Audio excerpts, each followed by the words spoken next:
The courtroom was filled from wall to wall, packed with reporters, lawyers, police officers, and curious onlookers.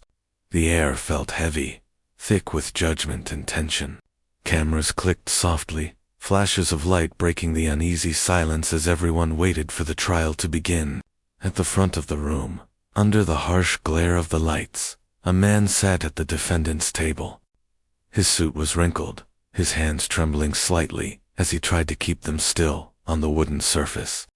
His eyes looked hollow, tired, and filled with the kind of fear that no one could hide. He had been accused of something terrible, something he swore he didn't do, yet no one seemed to believe him. Every time he glanced toward the jury, he saw doubt. Every time a lawyer spoke, he heard only blame. His heart beat like a drum inside his chest, echoing with one desperate thought: please, someone, believe me.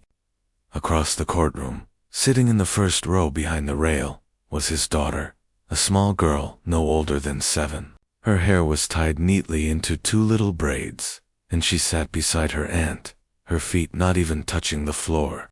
She didn't fully understand why everyone was angry with her father, but she knew something was wrong. Her aunt had tried to explain it, in a gentle way, saying that people thought her daddy did something bad, but the girl refused to believe it. She knew her father better than anyone. He was the one who walked her to school every morning, who made her pancakes shaped like hearts, who stayed up late telling her stories when she couldn't sleep. That was her dad, the man sitting there with tears in his eyes, surrounded by people who looked at him as if he were a monster. In her small hands, she held a folded, worn-out photograph. The edges were bent, and the picture had faded a little, but she kept it close to her chest, as if it were treasure. It showed her father holding her as a baby, smiling proudly, his face full of life. She looked at that picture every few minutes, as if reminding herself that the man in front of her and the man in the photo were the same person. Around her, the room buzzed with soft murmurs, the defense lawyer whispering strategies, the prosecutor organizing files, the audience trading opinions in hushed voices. Most of them had already made up their minds before the trial even began. The newspapers had called her father a criminal. The reporters had painted stories filled with anger, and the crowd had already chosen who to believe. But none of them had ever met him. None of them had seen how kind he was. The judge entered, and the room went silent. The gavel struck once, sharp and final, echoing through the courtroom. The trial had begun. The prosecutor stood first, his voice loud and confident as he listed every accusation, his words cold and precise. He spoke about evidence, about witnesses, about timelines that seemed to trap the man in an invisible cage. The defense lawyer objected here and there, but the human voices blended together like static noise to the little girl. She didn't understand what all those long words meant: evidence, motive, alibi, but she understood how her father's shoulders slumped lower with every sentence. She could see him gripping the table, trying not to fall apart. The girl's eyes filled with tears, but she didn't cry. Her aunt reached for her hand, but she pulled away gently. She wanted to be strong, just like her dad had told her to be. At one point, her father looked up and found her in the crowd. Their eyes met, and something passed between them, a silent promise. His lips moved slightly, mouthing words only she could understand. "It's okay. Don't worry." That was all it took for her to hold her head high again. But inside, her small heart burned with frustration. Why wasn't anyone listening? Why did everyone sound so sure? She wanted to shout, to tell them all that they were wrong, that her dad was good, that he would never hurt anyone. But she stayed quiet, because she didn't know if she was allowed to speak. The rest of the day passed like a dream she couldn't wake from. Every word spoken against her father felt like another weight pressing down on her chest. When the judge finally called for a recess, the crowd erupted in noise again, and reporters rushed outside to send updates. The girl stayed in her seat, still clutching the photograph. She looked at it once more, and whispered under her breath, "I know you didn't do it, Daddy." Her voice was small, but it was filled with conviction, the kind of pure belief that could silence even the loudest room if only someone would listen. As the doors closed and the courtroom emptied, her father glanced back at her one more time before being led away by the guards. Their eyes met again, and she smiled, the photograph still pressed against her heart. The man's shoulders straightened just a little as he disappeared through the side door. For the first time that day, someone in that courtroom believed in him, and that someone was enough to keep him fighting, day after day. The little girl sat in the courtroom, her small frame almost swallowed by the large wooden benches, watching her father face questions that sounded more like accusations. The voices around her blended together, lawyers speaking fast, the judge taking notes, reporters whispering, but she could still feel the weight of every word. The prosecutor's tone was sharp, cutting through the air like a knife. And even though she didn't understand all the big words, she could tell what they meant. They were calling her dad a liar, a thief, a man capable of terrible things. Each sentence felt like a shadow growing darker over him, and she could see how it hurt him even when he tried to hide it. Sometimes he would turn in his seat, his eyes searching for her, and when he found her, he would smile, a soft, tired smile that didn't quite reach his eyes. It was the kind of smile that said, "I'm okay," even when he wasn't. She would smile back, pretending to be brave, even though her stomach twisted with worry. The trial dragged on, and every day it felt harder for her to sit still. The grown-ups talked in circles, showing papers and pointing fingers, and each time someone said her father's name, it was followed by something bad. She didn't understand why no one talked about the good things he had done, how he helped their neighbors fix things around the house, how he spent weekends reading her favorite storybook, how he worked extra hours just to buy her school supplies. To her, he wasn't the man they described in court. He was the one who carried her on his shoulders at the park, who always promised to protect her. But in that courtroom, everyone treated him like a stranger. Her aunt tried to explain it gently, whispering that sometimes people make mistakes when they're scared, that the truth takes time to come out. But the girl could see the worry in her aunt's eyes too. Everyone was scared, except her. She believed in her father the way only a child can, without hesitation or doubt. Still, every night after the hearings, she would lie in bed, staring at the ceiling, listening to the muffled voices of the adults in the next room.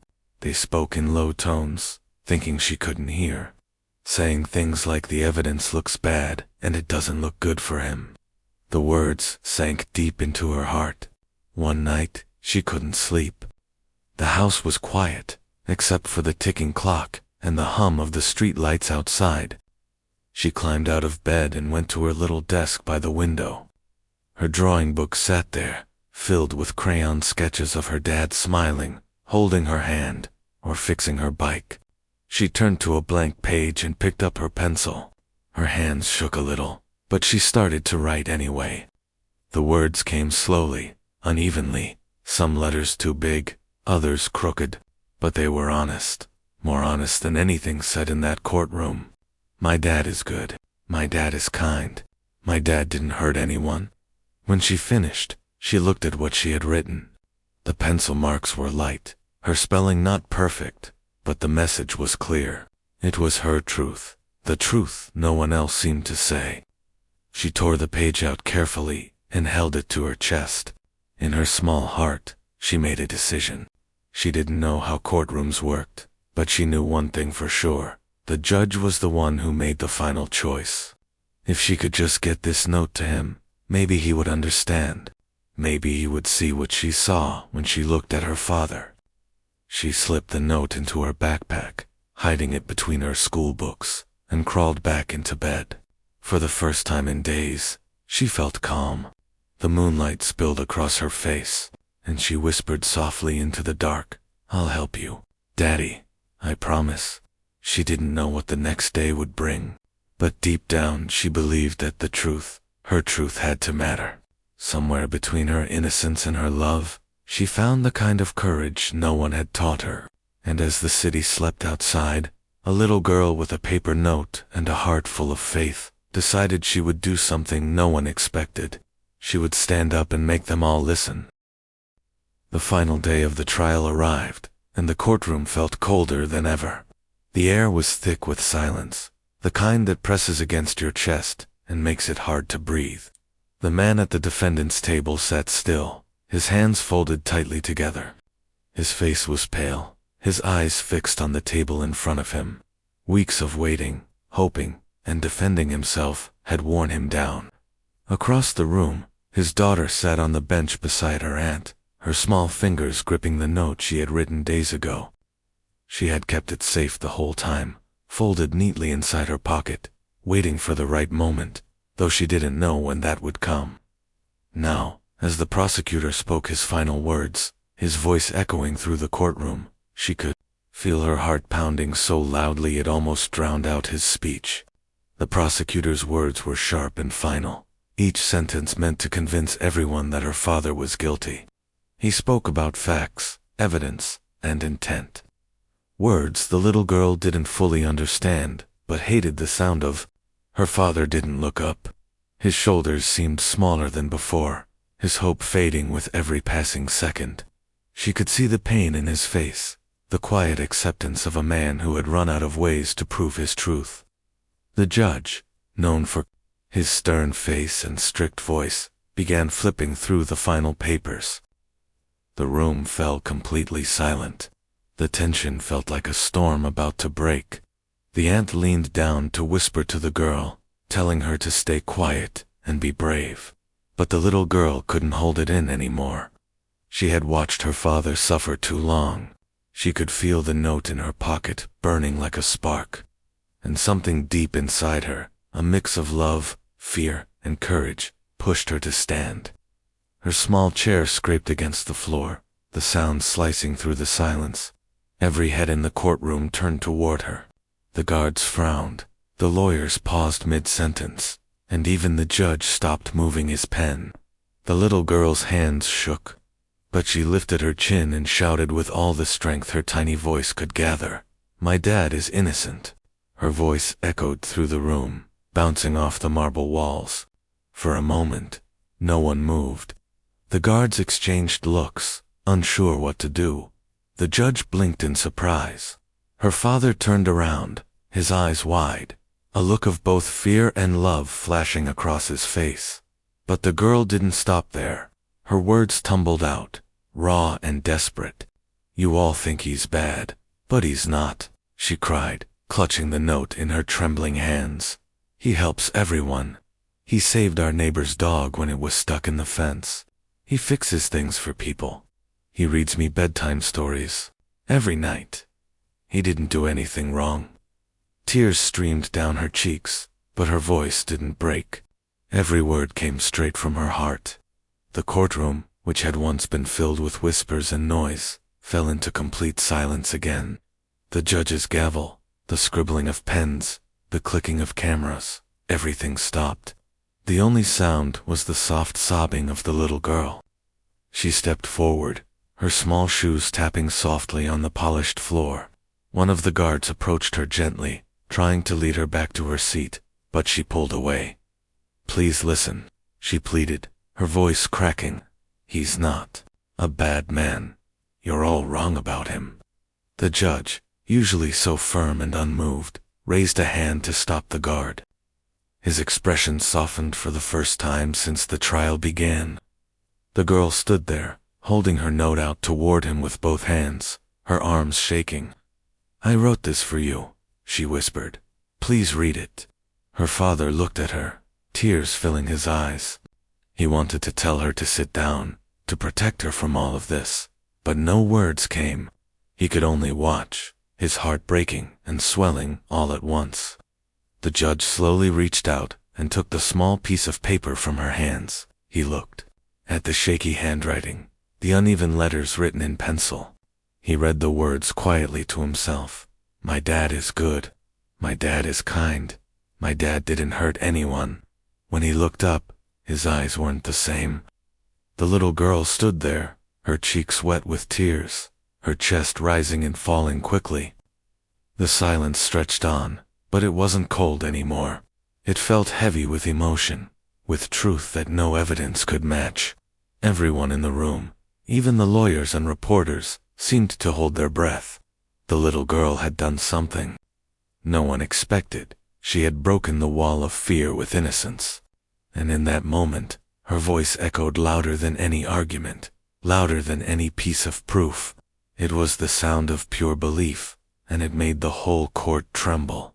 The courtroom was so quiet that the sound of the judge's pen tapping against his desk echoed like a drumbeat.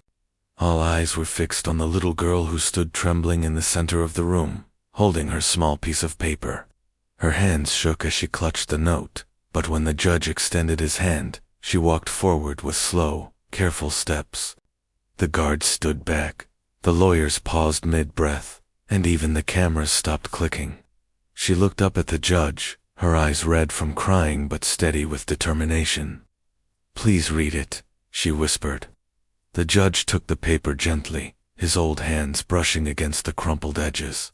For a few seconds, he simply stared at it, the courtroom waiting in complete silence. Then he began to read. It wasn't long, just a few uneven lines written in a child's handwriting. "My dad is good. My dad is kind.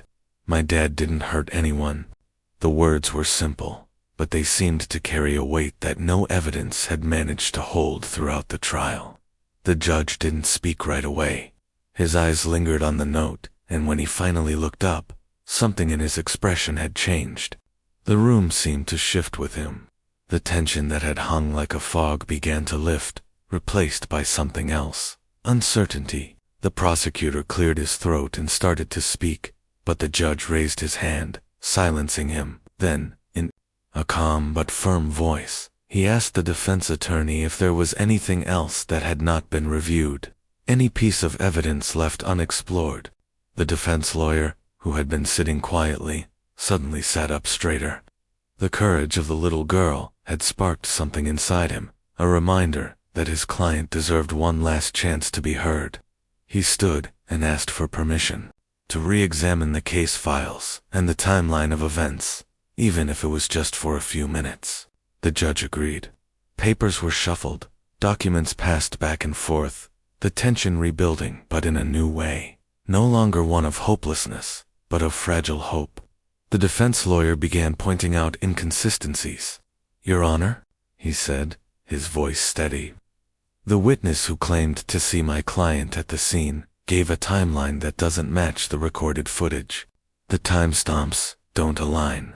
The prosecutor frowned, flipping through his notes.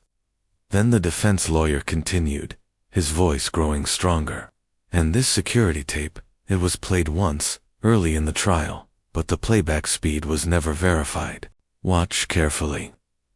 The room darkened slightly as the footage appeared on the screen behind the judge. The grainy image showed a figure moving through a shadowed alleyway. Before, everyone had assumed it was the father.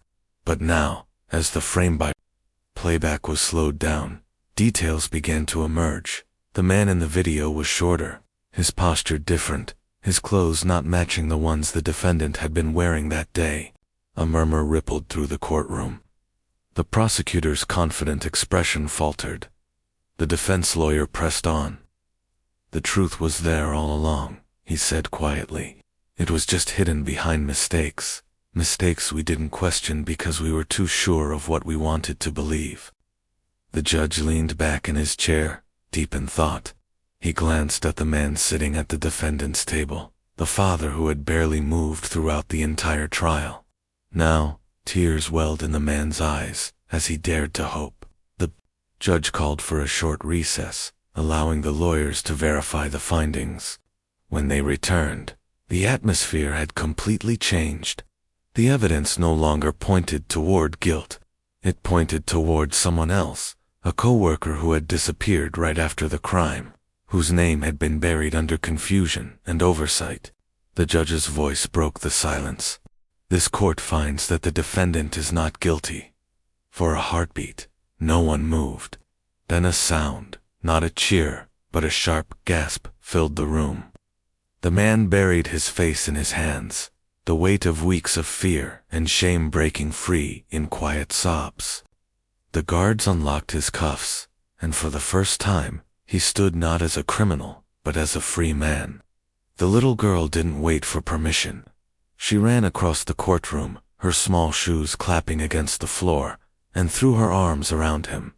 He caught her mid-run, holding her as tightly as he could, afraid that if he let go, she might disappear like a dream. She cried into his chest, whispering, "I told them, Daddy. I told them you didn't do it." He smiled through his tears, his voice breaking as he said, "You did more than tell them, sweetheart. You saved me." Around them, people wiped their eyes. Even the judge took off his glasses and rubbed them silently. No one clapped, no one cheered. They simply watched, witnesses to a miracle made, not by lawyers or evidence, but by a little girl's courage and love. And as the father carried his daughter out of the courtroom, her small note still folded in his pocket. Everyone knew that justice hadn't come from power or rules that day. It had come from the pure truth of a child's heart. The story of the trial spread faster than anyone expected. But it wasn't the case itself that captured people's hearts. It was the moment a little girl stood up in a courtroom full of adults and shouted the truth. Newspapers wrote headlines that read the voice of innocence and the child who spoke for justice. Reporters from all over wanted to interview the father and daughter, yet they didn't chase fame. They returned home quietly, just as they had lived before the storm began. The father didn't care about cameras or stories. All he cared about was holding his daughter close and never letting her go again. Their small house on the edge of town felt warm again, even though they owned very little. The nights that had once been filled with fear were now peaceful. The man found a new job fixing things in the neighborhood, and the little girl went back to school, where her friends greeted her with hugs and questions. "Did you really talk in front of everyone?" one of them asked, eyes wide with wonder. She nodded shyly, her cheeks turning pink. "I just said what I knew was true," she said softly, and then went back to drawing in her notebook, the same notebook where she had once written those words that changed everything. At school, her teachers whispered about her bravery, while in the city courthouse, the judge kept a copy of her note framed on his wall.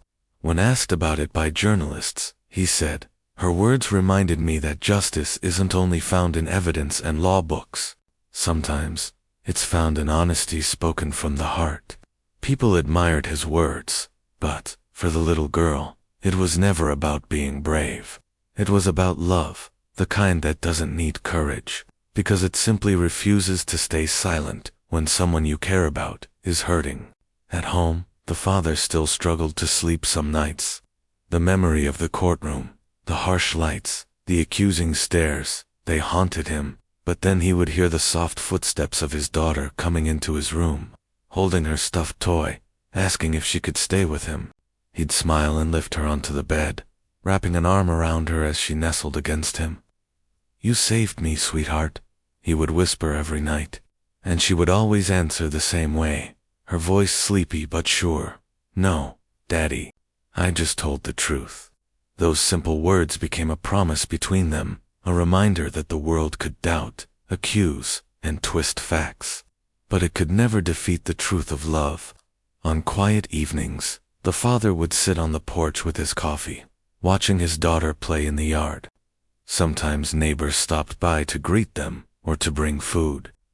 People treated him differently now, with respect, even apology, but he never spoke badly of those who had doubted him. He always said, "We all see the truth at different times."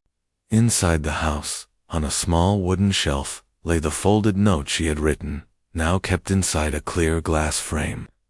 The pencil marks had faded slightly, but every time the father looked at it, he felt strength return to his heart. That note wasn't just a message. It was proof that hope could come from the smallest hands. One afternoon, as the sun set behind their home, painting the walls with golden light, he called his daughter over. "Do you know what you taught everyone, my little one?" he asked. She tilted her head, curious. "That you can fix things even when they're really broken." He smiled. Yes, but more than that. You taught everyone that even a whisper can be louder than a shout, if it's honest. She giggled at that and hugged him tightly. The moment felt timeless, a father and daughter bound by something deeper than words, by faith and love that had survived the harshest test. And though years would pass, and the story of the courtroom would fade from headlines, its message never disappeared.